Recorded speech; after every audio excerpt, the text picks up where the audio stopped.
ബാഹുബലി 3 വരൂ.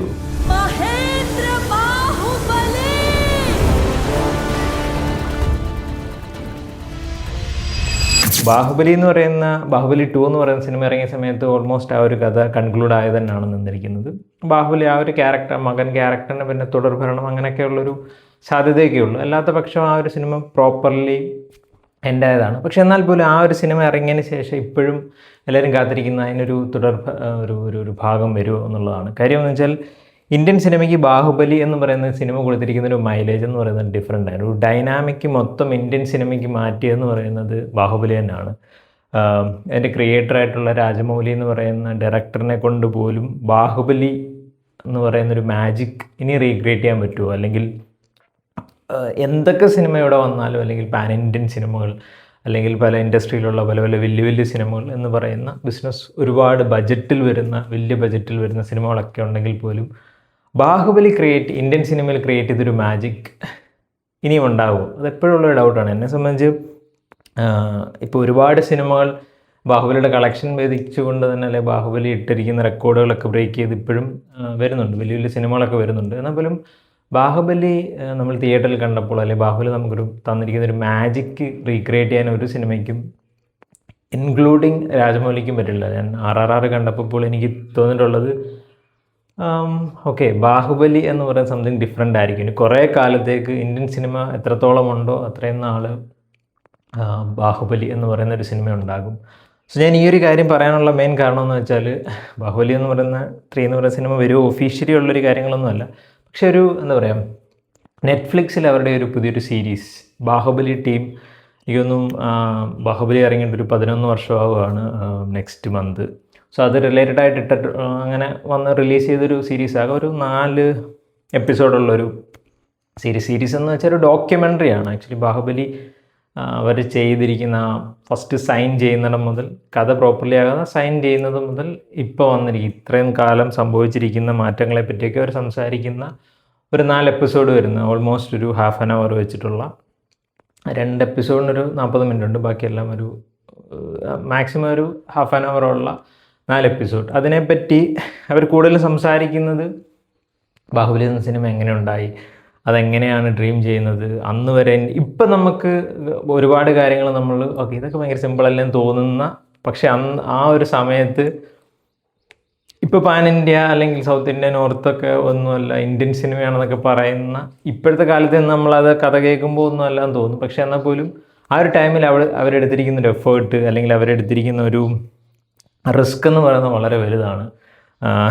ഇന്ന് പല മാർക്കറ്റുകളും ഇന്ത്യൻ സിനിമയ്ക്ക് തുറന്ന് തന്ന ഒരു സിനിമയാണ് ബാഹുബലി എന്ന് പറയുന്നത്. സോ അവരെത്രത്തോളം അതിനുവേണ്ടി എഫേർട്ട് ഇട്ടിട്ടുണ്ട്. ഇപ്പോൾ ഇന്ന് മലയാളം ഇൻഡസ്ട്രിയിലുള്ള ആളുകളാണെങ്കിൽ പോലും ബാഹുബലി പോലൊരു സിനിമ ചെയ്യണം എന്ന് പറയാറുണ്ട്. പക്ഷേ അതുപോലൊരു എന്താ പറയുക, അതുപോലൊരു വിഷണറി ആയിട്ടുള്ളൊരു ഡയറക്ടർ ഇല്ലാതെ, ഒരു പ്രോപ്പർ കഥയില്ലാതെ, അല്ലെങ്കിൽ അതുപോലെ ടെക്നിക്കൽ ടീമില്ലാതെ ഒരിക്കലും ഇത് പോസിബിൾ അല്ല. അവരെന്തൊക്കെ കഷ്ടപ്പാടുകളിലൂടെയാണ് അത് ചെയ്തിരിക്കുന്നത്. ഇപ്പം രാജമൗലി പറഞ്ഞു കഴിഞ്ഞാൽ ആണെങ്കിൽ ഇന്ത്യയിലുള്ള എല്ലാ ആളുകളും അദ്ദേഹത്തിന് വേണ്ടി വരുമല്ലോ, എല്ലാ ടെക്നീഷ്യൻസും വരും, അല്ലെങ്കിൽ ഏത് മാർക്കറ്റ് വേണമെങ്കിലും ഓപ്പൺ ആവും. പക്ഷേ അതൊന്നുമില്ല, ഒരു സമയത്ത് ജസ്റ്റ് ഒരു വിഷൻ്റെ പുറത്ത് അവർ ചെയ്തിരിക്കുന്ന ഒരു സംഭവമുണ്ട്. ഡെഫിനറ്റ്ലി മാജിക് തന്നെയാണ്. ഈവൻ രാജമൗലി കൊണ്ട് പോലും ഇനി അതുപോലൊരു സാധനം ബാഹുബലി തന്നിരിക്കുന്ന അദ്ദേഹത്തിന് ഇപ്പോൾ കിട്ടിയിരിക്കുന്ന ഒരു ബജറ്റ് കൊണ്ടൊക്കെ അദ്ദേഹം ചെയ്യാൻ പോകുന്നത് വലിയ വലിയ സിനിമകളായിരിക്കും. ഇനിയും വരാൻ പോകുന്നൊരു 10-20 വർഷത്തിനുള്ളിൽ രാജമൗലി ഇന്ത്യൻ സിനിമയ്ക്ക് തരാൻ പോകുന്ന വലിയ സിനിമകളൊക്കെ തന്നെ ആയിരിക്കും. പക്ഷേ ബാഹുബലി പോലൊരു സിനിമ അദ്ദേഹം ചെയ്തിരിക്കുക എന്ന് പറയുന്നത്, അല്ലെങ്കിൽ അത് ഇന്ത്യൻ സിനിമയ്ക്ക് തുറന്നു കൊടുത്തിരിക്കുന്ന വഴികൾ എന്ന് പറയുന്നത് വളരെ വലുതാണ്. സ്പെഷ്യലി പറയുന്ന പോലെ ഒരു സിനിമയെ 2ആക്കി കാണിക്കുക. അന്ന് അവർ പറയുന്നുണ്ട് ഒരു 200 crore അതിൻ്റെ ഒരു ബജറ്റ് എന്ന് പറയുന്നത്. ഇന്ന് 200 crore എന്ന് പറയുന്നത് പ്രഭാസ് അദ്ദേഹത്തിൻ്റെ തന്നെ ഒരു റെമ്യൂണറേഷനായിട്ട് അത്രയും വരും. പണ്ട് ആ ഒരു ടോട്ടൽ സിനിമയുടെ ബജറ്റായിരുന്നു അത് റിക്കവർ ചെയ്യാൻ വേണ്ടിയിട്ട് എന്തൊക്കെ ചെയ്യണം എന്നുള്ള ഒരു ടെൻഷൻ അടിച്ച് ഫസ്റ്റ് ഡേ ഭയങ്കരമായിട്ട് നെഗറ്റീവ് ടോക്കൊക്കെ കിട്ടുന്ന സമയത്ത് അവരനുഭവിച്ച കുറേ ടെൻഷനുകളും. ഇന്നെന്ന് പറയുന്നത് 500 കോടിയുടെ സിനിമ, 800 കോടിയുടെ സിനിമ, 1000 കോടിയുടെ സിനിമ, 1500 കോടിയുടെ സിനിമ എന്നൊക്കെ ഇപ്പോൾ പറയുന്നുണ്ട്. പക്ഷേ ആ ബജറ്റ് എന്ന് പറയുന്ന പല കാര്യങ്ങളിലേക്ക് മാറിയിട്ടുണ്ട്. ഒരു സിനിമ എടുക്കാൻ വേണ്ടിയിട്ട് നമ്മൾ എത്ര രൂപ സ്പെൻഡ് ചെയ്യുന്നുണ്ടോ, ഈ ഒരു ഡോക്യുമെൻ്ററിയിൽ പറയുന്നുണ്ട്.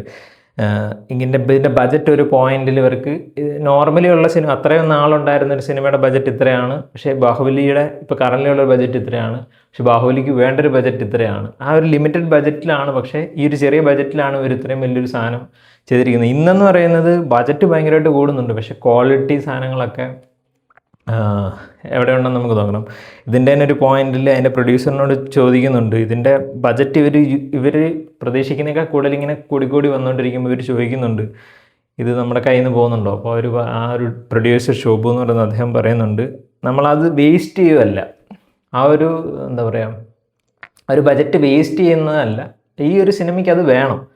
ഇപ്പോൾ പല സിനിമകളും വേസ്റ്റ് ചെയ്യുന്നത് നമുക്ക് ഈ 800 കോടിയുടെ പടം എന്താണ് ഇവർ കാണിച്ചു വെച്ചേക്കുന്നത് നമ്മൾ പല സിനിമകളും കണ്ടിട്ട് പറയാറുണ്ട്.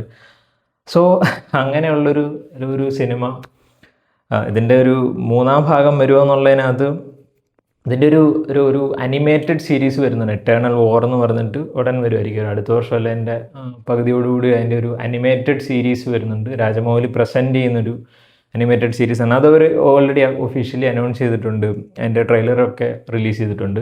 പക്ഷേ ഇതെന്ന് പറയുന്നത് ബാഹുബലി 3 എന്ന് പറയുന്ന ഒരു സിനിമ അത് ഒഫീഷ്യലി ഉണ്ട് എന്നുള്ളത് ഇതിൻ്റെ എൻഡിൽ റാണ പറയുന്നുണ്ട്, world is not yet built. പക്ഷേ ഡെഫിനറ്റ്ലി അത് സംഭവിക്കും. എനിക്കൊന്ന് എറ്റേണൽ വാറിലൂടെ ആയിരിക്കും അതിൻ്റെ ഒരു കഥ എങ്ങനെയായിരിക്കും എന്ന് അവർ പറഞ്ഞു തരുന്നത്. ആ ഒരു വേൾഡ് ബിൽഡ് ചെയ്തിട്ട് പിന്നീടായിരിക്കും ബാഹുബലി 3 പോലൊരു സിനിമ വരുന്നത്. ഡെഫിനറ്റ്ലി ഭയങ്കരമായിട്ട് എക്സൈറ്റഡ് ആണ്. ഒരുപാട് സിനിമകളുണ്ടെങ്കിൽ പോലും ഈവൻ ഇപ്പോൾ വാരാണസി അദ്ദേഹത്തിൻ്റെ തന്നെ സിനിമകൾ വെച്ചിട്ട് തന്നെ പറയുകയാണെങ്കിൽ അതിനേക്കാൾ കൂടുതലായിരിക്കും ബാഹുബലി എന്ന് പറയുന്ന സിനിമ അനൗൺസ് ചെയ്യുന്ന സമയത്ത് ഇന്ത്യൻ സിനിമയിൽ ഉണ്ടാകാൻ പോകുന്ന ഒരു എന്താ പറയുക ഒരു എക്സ്പ്ലോഷൻ ഉണ്ട്. അത് ഭയങ്കര വലുതായിരിക്കും.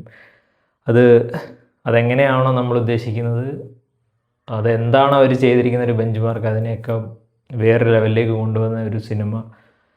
എൻ്റെ ഒരു കാഴ്ചപ്പാടിൽ ആ കാസ്റ്റിൻ്റെ കരിയർ ബെസ്റ്റ്, അതിനപ്പുറത്തോട്ട് ഇതുവരെ അവരാരും തന്നിട്ടില്ല.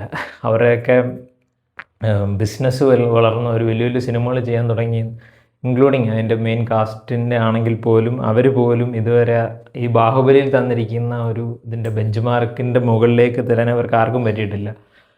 ഇത് ഡെഫിനറ്റ്ലി അതിൻ്റെ കാരണം രാജമൗലി എന്ന് പറയുന്നൊരു ക്രാഫ്റ്റ്മാൻ്റെ ഒരു സംവിധായകൻ്റെ ഒരു ഇതായിരിക്കും.